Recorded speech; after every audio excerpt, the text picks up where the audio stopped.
네, 안녕하세요. 테리입니다. 네, 메리 크리스마스입니다. 크리스마스 잘 보내셨나요? 저는, 뭐, 크리스마스가 별건가요? 그냥 뭐, 집에 있었습니다. 네, 집에 있으면서 스타를 주구장창 했는데요. 한 10판에서 10판 더 친 것 같아요. 네. 이제는 더 이상 이기질 못하겠더라고요. 음, 조롱을 당하는 모습을 보면서, 마음 수양을 했습니다. 이제 게임은 더 이상 하지 않고, 이 테리의 딥러닝 토크에 좀 더 신경을 써야겠구나. 그래가지고 이제 뭐 좀 책을 좀 읽다가 책을 한 3페이지 읽고 그러다가 다시 요걸 켜서 슬라이드를 만들고 지금 이렇게 녹음을 하고 있죠. 이거 끝나고 다시 스타하러 갈 거예요. 그러니까 빨리 끝내고 스타 해야지. 자, 오늘은 지난번에 이제 오버피팅에 대해서 얘기를 했으니까 이걸 어떻게 피하는지에 대해서 한번 얘기를 한번 해보도록 하겠습니다. 지난번에 이제 얘기했던 게 이런 문제들이었죠. 지금 우리가 이 점들이 주어졌다고 했을 때 궁극적으로는 파란색이 우리가 지금 어, 갖고 있는 모델이고, 그 다음에 초록색이 실질적으로 예측해야 되는 모델이에요. 그러면은 처음에는 트레이닝을 이제 하나도 모르는 상태에서는 이제 그냥 직선까지 굉장히 간단한 걸로 시작을 한다고요. 근데 이게 점점 트레이닝을 하다 보면 점점 얘가 이 에러들을 줄이기 위해서 어, 노력을 하겠죠? 그럼 노력을 하다 보면은 이렇게 점점 복잡해질 거예요. 근데 사실 지금 이 정도가 지금 딱 보기엔 적당해 보이잖아요. 근데 이것도 사실 에러가 있긴 있어요. 그러니까 얘는 근데 얘가 적당한지를 모른다고요. 이 러닝 알고리즘은. 그러니까 계속 트레이닝을 하는 거죠. 그럼 계속 트레이닝을 하면 어떻게 되면 결과적으로 이 수준까지 가요.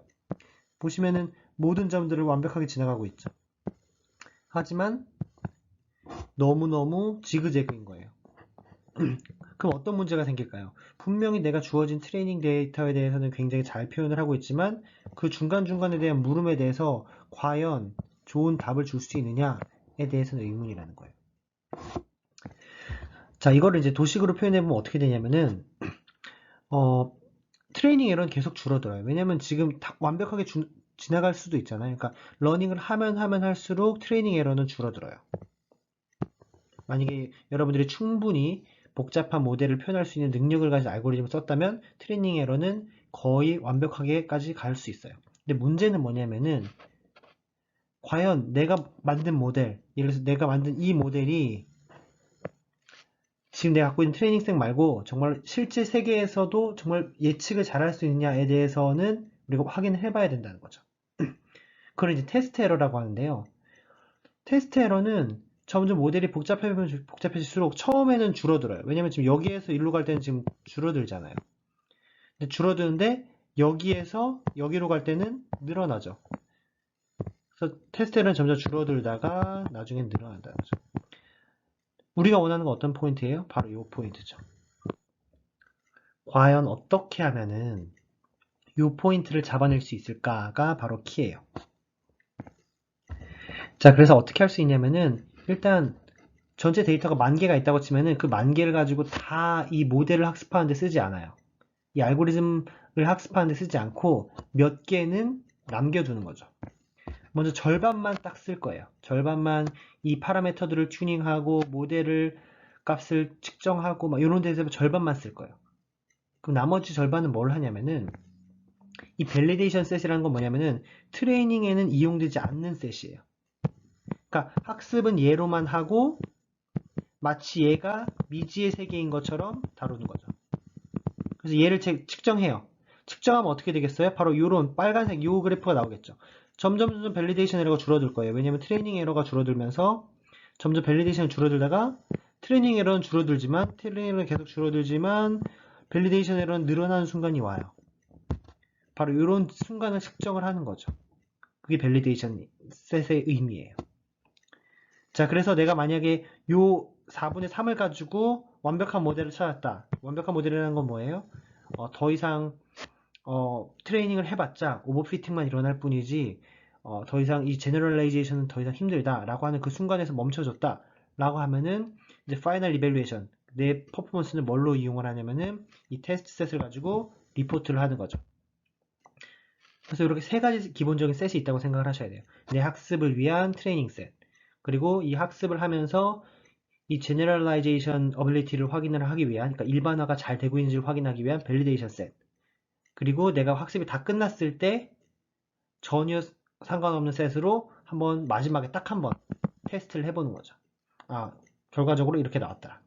그래서 절대 이제 주의하셔야 될 점은 이 테스트 셋은 마지막에 이밸류에이션 할 때까지는 절대 쓰지 말아야 되는 거예요.